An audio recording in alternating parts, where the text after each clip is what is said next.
రెండోసారి అమెరికా అధ్యక్షుడిగా ప్రమాణం చేసి డొనాల్డ్ ట్రంప్ చాలా దూకుడుగా వ్యవహరిస్తున్నారు.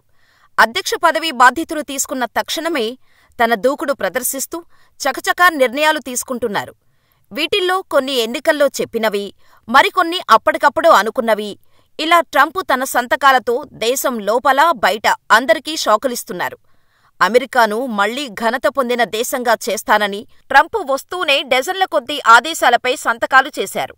ఇలా గత ప్రభుత్వం ఇచ్చిన 78 ఆదేశాల రద్దుతో మొదలుపెట్టి ఆ తర్వాత అమెరికాలో పుట్టినవారికి ఆటోమేటిక్గా వర్తించే పౌరసత్వపు హక్కు రద్దు చేశారు.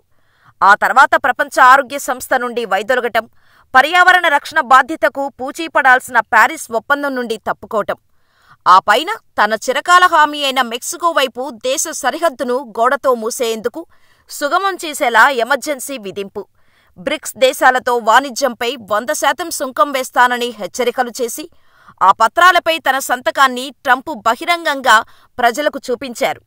ఆ పెన్నులను ఉత్సాహంగా జనంపైకి విసిరేశారు. ఇదిలా ఉంటే అమెరికాలో నివసిస్తున్న అక్రమ వలసదారులకు, వలస వచ్చిన వారికి, తాత్కాలిక వీసాలపై ఉంటున్నవారికి అమెరికా గడ్డపై సంతానం జన్మిస్తే ఇకపై జన్మతః అమెరికా పౌరసత్వం లభించదని డొనాల్డ్ ట్రంప్ తీసుకున్న పౌరసత్వానికి సంబంధించిన సంచలన నిర్ణయం గర్భిణీలలో తీవ్ర ఆందోళన రేపుతోంది. అమెరికాలో పుట్టిన ప్రతి వ్యక్తికి పౌరసత్వం పొందే హక్కును రద్దు చేసే ఈ నిర్ణయం అమెరికా పౌరులు లేదా గ్రీన్ కార్డు హోల్డర్లు కాని తల్లిదండ్రుల బిడ్డల పౌరసత్వాన్ని నిలిపివేస్తుంది. అయితే గతంలో తల్లిదండ్రులు అమెరికా పౌరులు కాకపోయినా ఇక్కడ పుట్టినవారి బిడ్డలకు జన్మతః పౌరసత్వం లభించే వెసులుబాటు గత శతాబ్దకాలంగా అమలవుతోంది. ఈ మేరకు 100 ఏళ్ల క్రితమే 14వ రాజ్యాంగం సవరణ చేశారు. 1868లో ఈ చట్టం తీసుకొచ్చారు. ఇప్పుడు ఈ చట్టాన్ని రద్దు చేయాలని ట్రంప్ ఆదేశించటం, ఫిబ్రవరి 20 నుంచి ఈ కొత్త చట్టం అమలు జరుగుతుందని ట్రంప్ ప్రకటించటంతో గర్భిణీ మహిళలు ముందస్తు ప్రసవాలకు ప్రయత్నాలు చేస్తున్నట్టు తెలుస్తోంది. 8-9 నెలలు నిండిన గర్భిణీ మహిళలు ఫిబ్రవరి 20లోపు సిజేరియన్ ద్వారా ప్రసవం చేయించుకోవాలని ప్రయత్నిస్తున్నారట. ఎలాగైనా మీరు చేసి పెట్టాల్సిందే అని డాక్టర్లను వేడుకుంటున్నట్టు సమాచారం. అంతేకాదు, ట్రంప్ తీసుకున్న ఈ నిర్ణయంపై యునైటెడ్ స్టేట్స్లో తీవ్రస్థాయిలో దుమారం చెలరేగింది. దీంతో అమెరికాలో 22 రాష్ట్రాల అటార్నీ జనరల్లు ట్రంప్ నిర్ణయంపై వ్యతిరేకంగా కేసు వేశారు. ఈ నిర్ణయం అమెరికాలో పుట్టినవారికి పౌరసత్వం ఇచ్చే 100 ఏళ్ల నిబంధనను రద్దు చేయడమేనని, ఇది మానవ హక్కులను ఉల్లంఘించటమేనని వారు ఆరోపించటం, డెమోక్రాటిక్ నేతృత్వంలోని వాషింగ్టన్, అరిజోనా, ఇలినాయిస్, ఓరెగాన్ రాష్ట్రాలు ట్రంప్ నిర్ణయానికి వ్యతిరేకంగా సియాటిల్ ఫెడరల్ కోర్టుకు అప్పీల్ చేసి అమెరికా రాజ్యాంగంలోని 14వ సవరణ ప్రకారం ట్రంప్ ఆదేశాలు పౌరసత్వ చట్టంలోని నిబంధనలకు విరుద్ధం.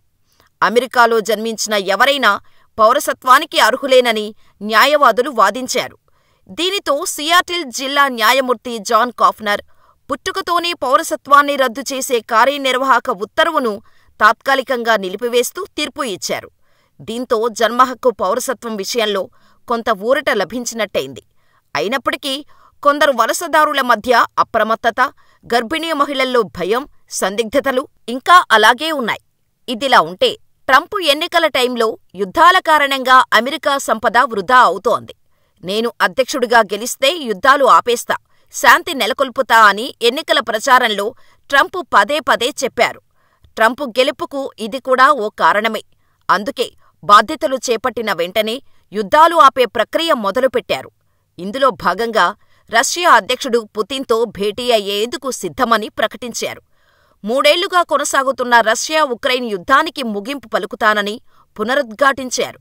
నేను అధ్యక్షుడిగా ఉంటే ఉక్రెయిన్లో సంక్షోభం వచ్చేది కాదని, కీవులో శాంతి ఒప్పందంపై చర్యలు జరుపుతానని, రష్యా చర్యలకు రాకపోతే ఆంక్షలు విధిస్తామని, మాస్కో ఎప్పుడూ ఉక్రెయిన్ను ఆక్రమించదు, పుతిన్పై నాకు పూర్తి అవగాహన ఉంది, పుతిన్తో కలిసి పనిచేసేందుకు సిద్ధంగా ఉన్నట్టు, ఏది ఏమైనా రష్యా ఉక్రెయిన్ యుద్ధం ఆపేలా కృషి చేస్తా అని ప్రకటించారు.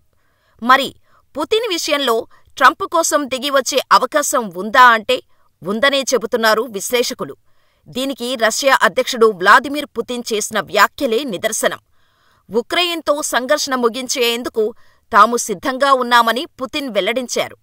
ఈ విషయంలో ఎవరితోనైనా చర్చించటానికి సిద్ధమేనని, ఎలాంటి ముందస్తు షరతులు కూడా పెట్టబోమని కానీ, ఉక్రెయిన్ అధ్యక్షుడు వోల్డీమర్ జెలెన్స్కీతో మాత్రం చర్చలు జరిపే ప్రసక్తే లేదని పుతిన్ చెప్పటంతో 35 నెలలుగా కొనసాగుతోన్న ఉక్రెయిన్ రష్యా యుద్ధం ట్రంప్ చర్చలతో సద్దుమణిగే అవకాశం ఉందని విశ్లేషకులు అంచనా వేస్తున్నారు.